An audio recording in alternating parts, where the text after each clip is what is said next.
हमारे गुरु दादा भगवान, गीता भगवान, अम्मा जी को करोड़ों करोड़ों दंडवत प्रणाम है, करोड़ों करोड़ों नमन है। आज 29वां श्लोक है, ये 7वें अध्याय का। वृद्ध अवस्था और मृत्यु से मुक्ति पाने के लिए जो मनुष्य मेरा आश्रय लेकर प्रयत्न करते हैं वे उस ब्रह्म को, संपूर्ण अध्यात्म को और संपूर्ण कर्म को जान जाते हैं। अब भगवान इसमें कह रहे हैं कि जो, अब देखिए, बिना गुरु के तो हम गीता नहीं समझ सकते और ना कुछ जान सकते। तो सारी कृपा, सारी समझ हमें गुरु से ही मिलती है और उन्हीं की कृपा से हम गीता को समझ सकते हैं और उसको जीवन में लगा सकते हैं। तो सारे शुक्राने, सारी कृपा गुरु की होती है, अम्मा जी की है, गुरु भगवान की है। और गीता को पढ़ना, समझना उन्हीं की कृपा से हो सकता है। बताया कि मुक्ति पाने का तात्पर्य ये नहीं है कि ब्रह्म अध्यात्म कर्म ज्ञान होने पर वृद्धावस्था नहीं होगी। कहने अगर आप ब्रह्म अध्यात्म और कर्म को जान जाएंगे तो ऐसा नहीं है कि वृद्धावस्था नहीं होगी। मतलब वृद्धावस्था तो आएगी ही शरीर पर क्योंकि आपने शरीर से अलगाव कर लिया है, आपने जान लिया है कि मैं ये शरीर नहीं हूँ, तो उसका आपको इतना अनुभव नहीं होगा। और गुरु कहते हैं कि जब हम भगवान के कार्य में लगे होते हैं, हमारा एक लक्ष्य होता है कि मनुष्य जन्म का लक्ष्य क्या है? परमात्मा प्राप्ति। पर इतने जीव जंतु हैं जगत में, 84 लाख योनियाँ हैं, तो उनका तो लक्ष्य नहीं है परमात्मा प्राप्ति। खाली मनुष्य जन्म हमें मिला है, उसका लक्ष्य परमात्मा प्राप्ति। और सब योनियाँ तो खाने पीने भोगने में लगी हुई हैं।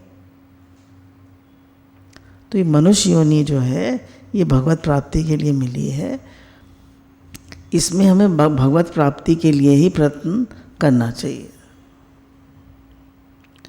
अब कहने कोई युवा व्यक्ति है तो उसको तो जन्म मरण नहीं होगा, वो तो मुक्त है। पर कह रहे हैं ऐसा नहीं है, उसके शरीर में भी जन्म मरण, मतलब मरण अब शुरू हो जाता है। 40 साल के बाद थोड़ा थोड़ा बुढ़ापा आने लगता है, बाल सफ़ेद होने लगते हैं, दांत हिलने लगते हैं, आंखें कमज़ोर होने लगती हैं। 40 साल के बाद लोगों को ज़्यादा चश्मा लगने लगता है।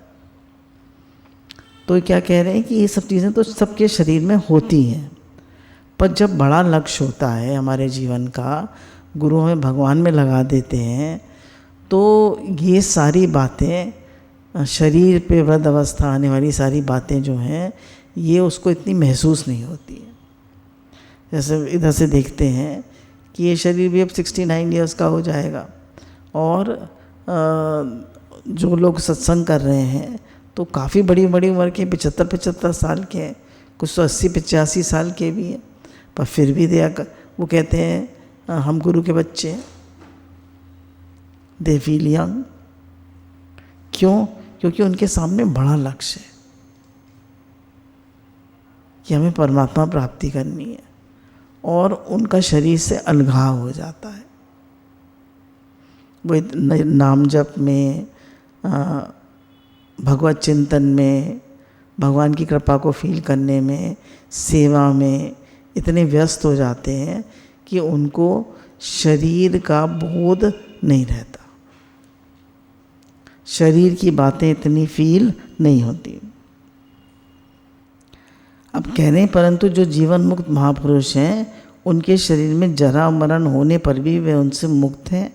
अतः जरा मरण, जरा मतलब बुढ़ापा, मरण मतलब मृत्यु, मुक्त होने का तात्पर्य है जिसमें जरा और मरण होते हैं, ऐसे प्रकृति के कार्य शरीर के साथ सर्वथा संबंध विच्छेद होना।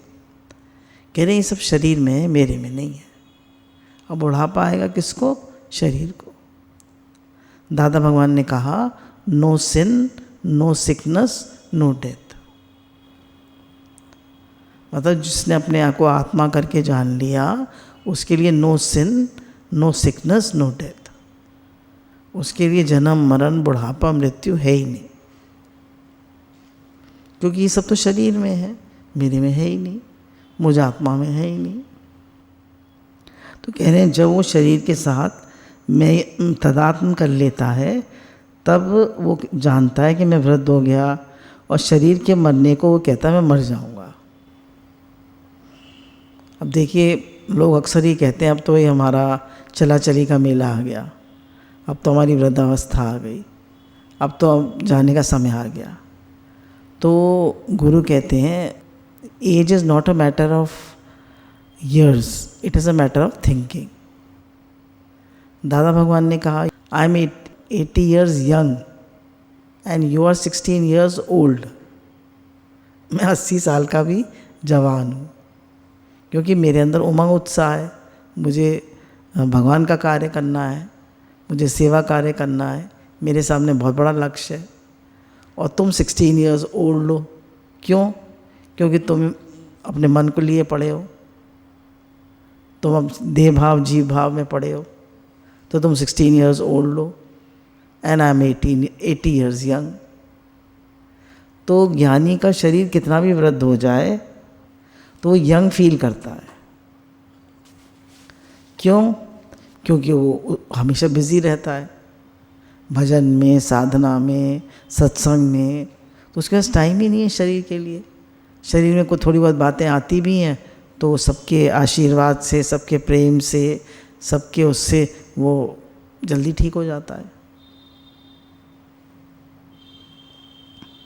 और एक बात और है, जब हम बार बार कहते हैं, जब हम ज्ञान में नहीं होते तो हम बार बार कहते हैं मेरी तबीयत ठीक नहीं है, मेरी तबीयत ठीक नहीं है, मेरे टांगों में बहुत दर्द है, मेरे घुटनों में बहुत दर्द है, तो वो रिपीटेडली वही बात बोलता रहता है।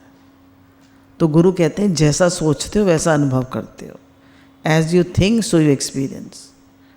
तो बीमारी की बात, बुढ़ापे की बात करता ही नहीं है, वो करता नहीं है तो उसको अनुभव भी नहीं होता। जैसे एक वीडियो देख रहे थे तो उसने बताया कि एक एम्स के डॉक्टर हैं, कार्डियोलॉजिस्ट हैं, काफ़ी फेमस कार्डियोलॉजिस्ट हैं। तो उन्होंने बताया, अपना अनुभव बताया, सत्संग सुनते थे, हमारा वाला नहीं, दूसरा सत्संग सुनते थे और मेडिटेट करते थे, पर उनके ब्रेन में काफ़ी बड़ा लीजन हो गया। तो उनकी ब्रेन सर्जरी हुई और काफ़ी सारा पार्ट ब्रेन का रिमूव कर दिया गया, और उनकी सारी दवाइयाँ चली, मतलब फॉरेन कंट्री से भी चली, इंडिया में तो एम्स बेस्ट है तो वहाँ से भी चली। 3 साल बाद फिर दूसरे पार्ट में लीजन आ गया। तो उन्होंने कहा भाई ऐसे तो काम चलेगा नहीं। तो उन्होंने कहा कि मैंने 2 बातों से काम किया। एक तो कि ये मेरे में है ही नहीं, ये मेरे में है ही नहीं, और दूसरा मैंने मेडिटेट किया। अब हम लोग कहते हैं नाम जप किया। मेडिटेशन एंड नाम जप ऑलमोस्ट द सेम। नाम जप थोड़ा इजी है, मेडिटेशन थोड़ा मुश्किल है, क्योंकि उसमें आपको निर्विचार होना पड़ता है, और नाम जप हर एक कोई हर समय हर जगह कर सकता है, और उससे भगवान से प्रेम बढ़ता है। तो उन्होंने बताया कि जब मैंने बराबर नियमित रूप से मेडिटेशन करा और मतलब पॉजिटिव थॉट दिया कि मेरे में है ही नहीं, मेरे में, जैसे हम कहते हैं मेरे में बीमारी बुढ़ापा मृत्यु है ही नहीं, ये तो सब शरीर में है और मैं शरीर हूँ नहीं। तो बोले वो लीजन मेरे शरीर में से चला गया अपने आप, बिना किसी दवाई के। किससे गया? थिंकिंग से और मेडिटेशन से। तो गुरु कहते हैं हमारी सोच क्या है? तो हमारी सोच ये होनी चाहिए कि वृद्धावस्था, मृत्यु और बुढ़ापा मेरे में है ही नहीं, बुढ़ापा, मृत्यु और बीमारी मेरे में है ही नहीं, ये सब शरीर में है और शरीर में हूँ नहीं। अगर हम ऐसा अपने को मानते हैं तो भी कह रहे हैं कि जब मनुष्य शरीर के साथ तादात्म्य मैं यही हूँ मान लेता है, तब शरीर के वृद्ध होने पर मैं वृद्ध हो गया, शरीर के मरने को मैं मर जाऊंगा, ऐसा मानता है। ये मान्यता शरीर में मैं हूँ और शरीर मेरा है, इस पर टिकी हुई है। मैं शरीर हूँ, शरीर मेरा है, इस पर ये मान्यता टिकी हुई है। अब हम मानते ही नहीं मैं शरीर हूँ, तो अब हमें क्या करना है कि इस शरीर को, जैसे गुरुजी ने बताया, सेवा में लगा के रखना। इससे सत्संग की सेवा और जो भी सेवा सामने आए सबके हित की, वो होती रहे। तो उससे देह भाव जीव भाव नहीं आता है। आसान तरीका है। और मेंटली भी वो ये जाने कि भाई मैं आत्मा इस शरीर से बिल्कुल अलग हूँ। I am not this mind body and ego. दादा भगवान ने कहा कि मैं शरीर मन बुद्धि नहीं हूँ, ये तो सब मुझे मिले हैं और एक दिन छूट जाएंगे, है ना। शरीर एक दिन मिला है, एक दिन छूट जाएगा, पर मैं जो आत्मा हूँ मैं सदा रहता हूँ, मेरे में जन्म मृत्यु है ही नहीं। अब इसमें लिखा हुआ है संस्कृत में, जन्म मृत्यु जरा व्याधि दुख दोष दर्शनम, अर्थात जन्म मृत्यु जरा व्याधि में दुख रूप दोषों को देखना। इसका तात्पर्य है कि शरीर के साथ मैं और मेरेपन का संबंध ना रहे। जब मनुष्य मैं और मेरेपन से मुक्त हो जाएगा तब वे जरा मरण आदि से भी मुक्त हो जाएगा। कह रहे मैं ये शरीर हूँ, शरीर मेरा है, जो इससे मुक्त हो जाएगा तो जन्म मरण से भी मुक्त हो जाएगा। शरीर संसार को अपना माना तो क्या सत्संग किया? शरीर को भी अपना माना, संसार को भी अपना माना, तो सत्संग नहीं किया। सत्संग क्या है? शरीर से भी अलगाव करें और संसार से भी अलगाव करें, कि संसार भी छूटने वाला है और शरीर भी छूटने वाला है, ये सब नहीं रहने वाले हैं। और अब ये शरीर मिला है तो इसको स्वस्थ तो रखना ही है। तो इसको अच्छे से अच्छी डाइट दे के, एक्सरसाइज करके, इसको नियम संयम से रख के इसको स्वस्थ रखना है। क्यों? इससे सेवा लेनी है, पर इसको अपना नहीं मानना। अब लोग क्या करते हैं, शरीर को अपना मानते हैं और इसको सजाने में, इसको खिलाने में, पिलाने में और इसी में लगे रहते हैं। पूरी जो उनका जन्म है वो शरीर में ही चला जाता है। जैसे अक्सर ही हम कहते हैं कि पूरी कॉस्मेटिक इंडस्ट्री, क्लोथ इंडस्ट्री और फूड इंडस्ट्री इसी पे तो बेस्ड है। अध्यात्म को मनुष्य कितना टाइम देता है? सारा टाइम शरीर में ही जाता है, और शरीर में हूँ नहीं। वास्तव में शरीर के साथ संबंध नहीं है, तभी संबंध मिटता है जो वास्तव में नहीं होता। कह रहे वो ही संबंध मिटता है जो वास्तव में नहीं होता है, और जो संबंध नहीं होता है वो कैसे मिटेगा? तो शरीर के साथ हमारा संबंध है ही नहीं, तभी तो मिटता है। अगर इसके साथ हमारा संबंध होता तो मिटता कैसे? तो एक दिन तो शरीर छूट जाएगा ना, एक दिन तो उसको जला दिया जाएगा। तो कहाँ है हमारा इसके साथ संबंध? ये तो मिला हुआ है और एक दिन छूट जाएगा। गुरु कहते हैं जैसे हम एक घर में रहते हैं तो हम ये थोड़ा कहते हैं मैं घर हूँ, घर मेरा है। हम कार में बैठते हैं तो हम ये थोड़ा कहते हैं मैं कार हूँ। ऐसे ही ये जो आत्मा है वो इस शरीर में रहने वाला है। इस शरीर रूपी घर में जो जीवात्मा है वो सांस रूपी किराया दे के रह रहा है, और एक दिन ये शरीर छूट जाएगा। अब कह रहे माम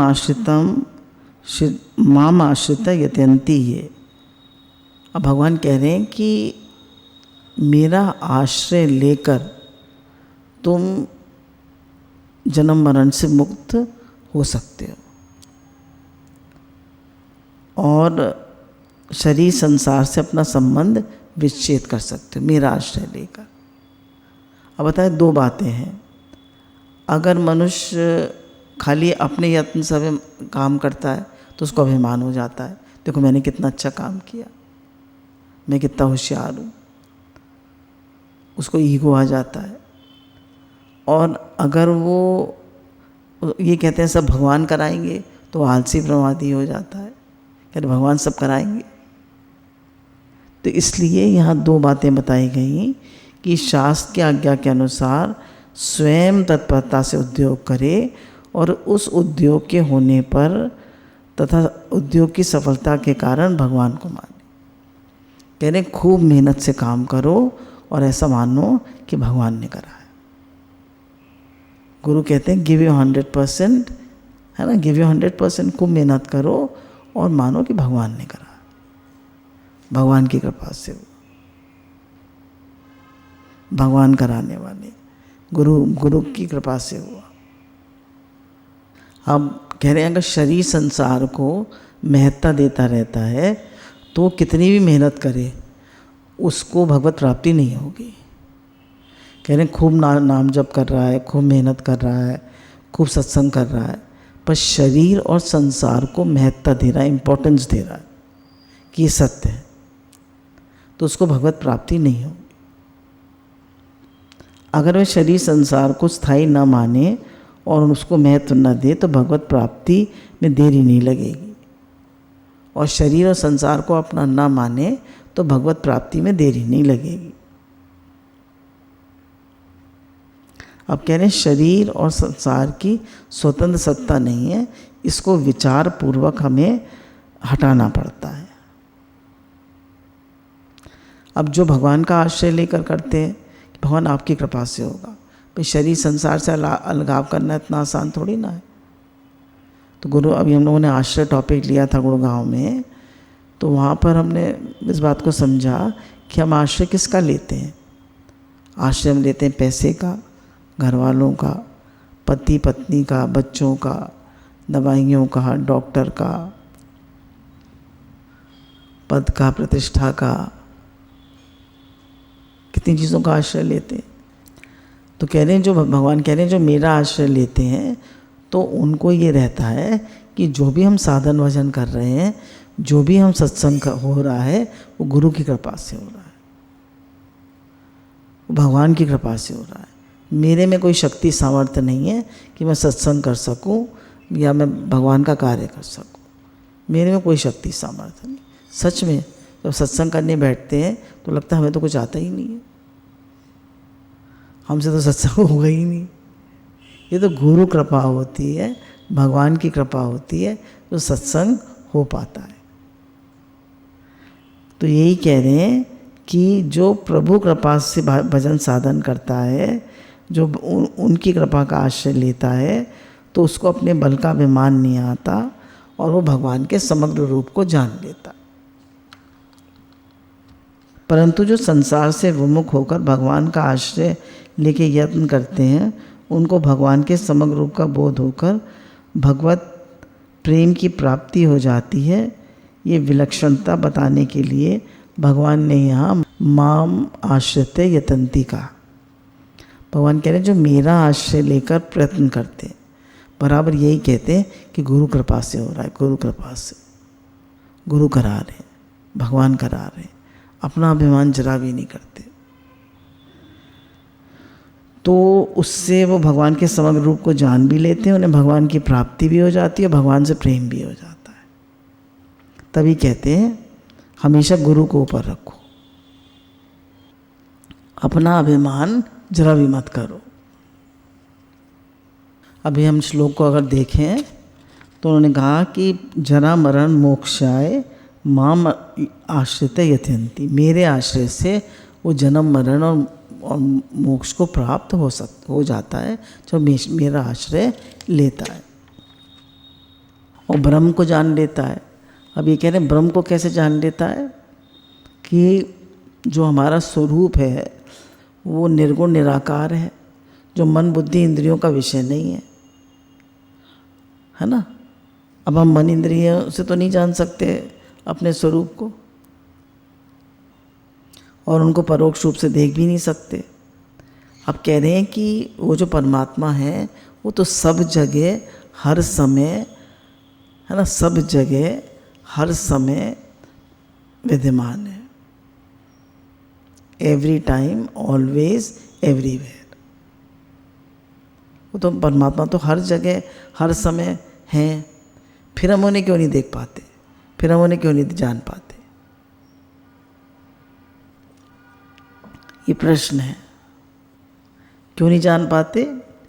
क्योंकि हमारी दृष्टि वस्तु और व्यक्तियों में है। हमारी दृष्टि भगवान की तरफ नहीं है। हमारी दृष्टि किसकी तरफ है? व्यक्तियों की तरफ और वस्तुओं की तरफ। तो दृष्टि व्यक्तियों और वस्तुओं पे होने की वजह से हमारी दृष्टि जो है, हम भगवान को नहीं जान पाते। गुरु ने तो कह दिया है ही भगवान, there is nothing but God, everything is God, everywhere is God, पर फिर भी हम नहीं जान पाते। क्यों? क्योंकि हमारी दृष्टि व्यक्तियों पे और वस्तुओं पर।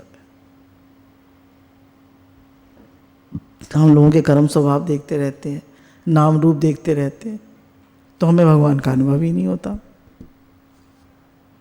तो क्या भगवान कह रहे हैं वो संपूर्ण ब्रह्म को जान लेता है। ब्रह्म को जानना क्या है? कि वो परमात्मा सर्वत्र सब जगह है, हर समय हर जगह वो परमात्मा है। हमें क्यों नहीं अनुभव हो रहा? क्योंकि हम व्यक्ति, वस्तु, घटना, परिस्थिति में उलझे हुए हैं, हम भगवान की तरफ देख ही नहीं रहे।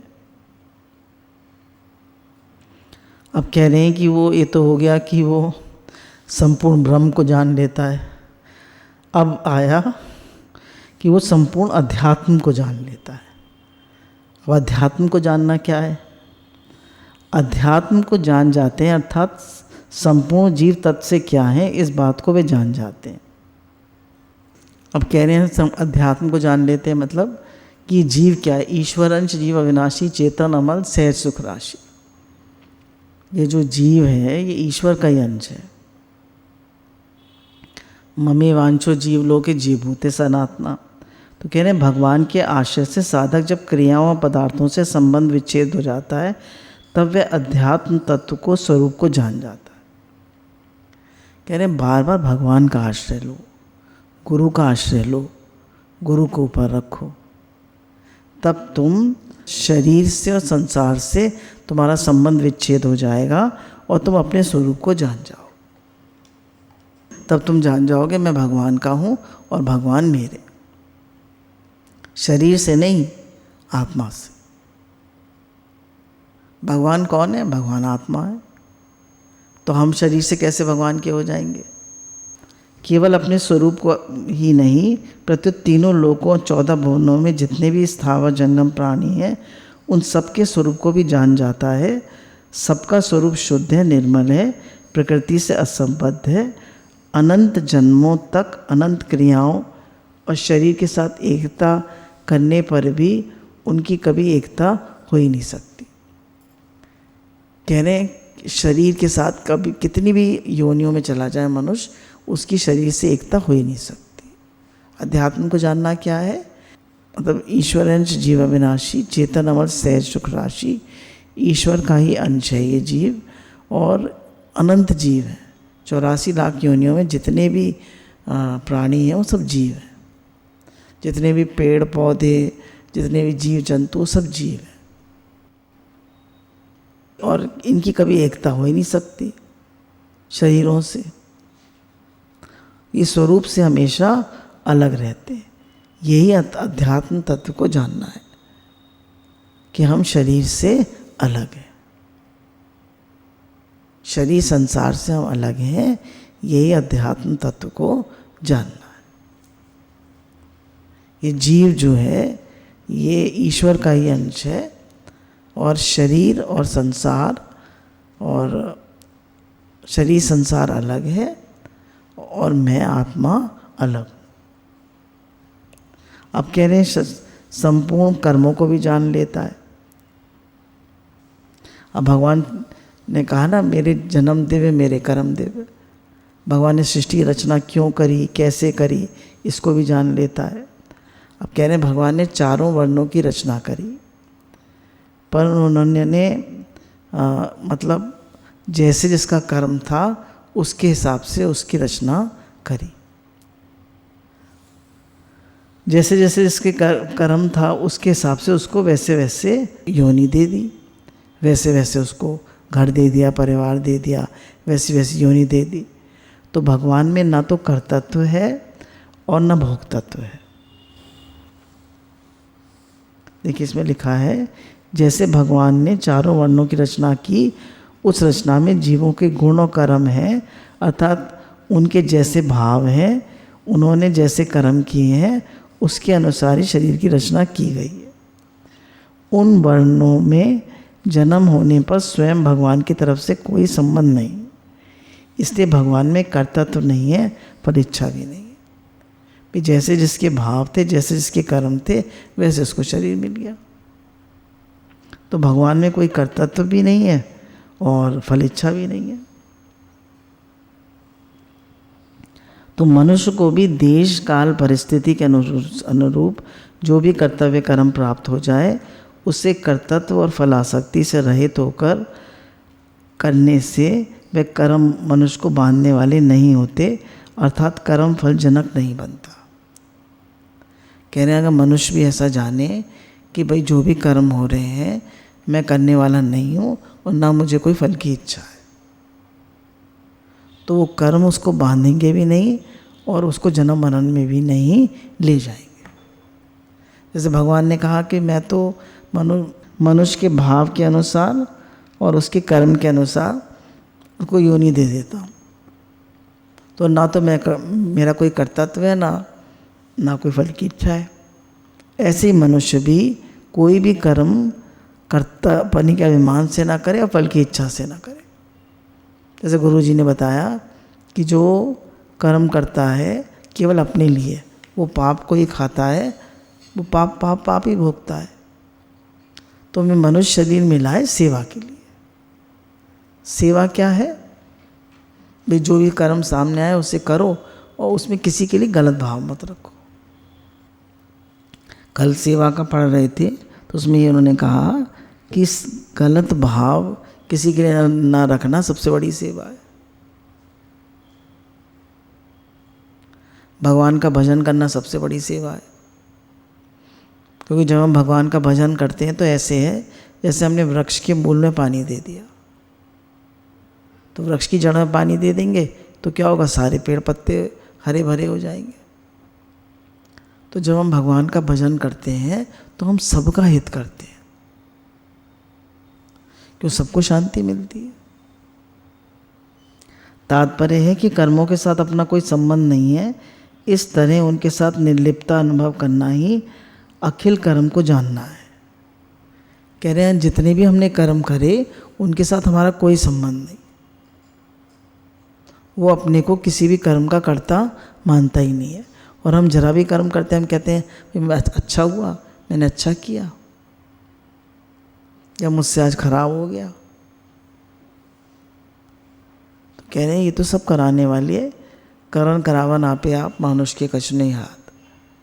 भगवान कह रहे हैं जैसे मैंने चारों वर्णों की रचना करी, पर मैं ना कर्तव्य अभिमान से बंधा ना फल की इच्छा से बंधा, ऐसे ही तुम भी कर्म करो और फल न कर्म से बंधो और न फल की इच्छा करो। भगवान ने तो इतनी बड़ी सृष्टि की रचना करी और मनुष्य एक घर में ही फंस जाता है। 4 प्राणी होते हैं घर में, मेरा घर, मैंने ये किया, मेरे बच्चे, मेरा घर, उसी में फंस जाता है। और भगवान इतनी बड़ी सृष्टि की रचना करके भी निर्लेप न्यारे रहते। तो कह रहे हैं कि सब क्रियाओं पदार्थों को परिवर्तनशील और नाशवान अर्थात क्रियाओं का भी आरंभ और अंत होता है, तथा पदार्थों की भी उत्पत्ति और विनाश होता है, अर्थात कर्मों के साथ मेरा किंचन भी संबंध नहीं है, ये अखिल कर्म को जानना है। कह रहे हैं कर्मों के साथ मेरा कोई भी संबंध नहीं। तभी कहा कि सेवा हो रही है, मैंने आज दिन तक कुछ नहीं किया, शरीर से सेवा हो गई, सेवा के लिए मिला था। तो ये 3 बातें हो गई, हमने ब्रह्म को जाना, अध्यात्म को जाना और कर्म को जाना। भगवान ने कहा कि जो इन सबको जान लेता है, जो मेरे आश्रय से, जो मेरा आश्रय लेता है, वो इन सबको आसानी से जान लेता है। और जो ये कहता है कि मैं कर लूँगा उसको कुछ नहीं होता। तो जो गुरु के आश्रय से रहता है, कि गुरु की कृपा का अनुभव करता है, गुरु के सानिध्य में रहता है, तो वो सब चीज़ों को जान लेता है। गुरु उसको सिंपल करके बता देते हैं। गुरु भगवान के अनंत अनंत शुक्राने।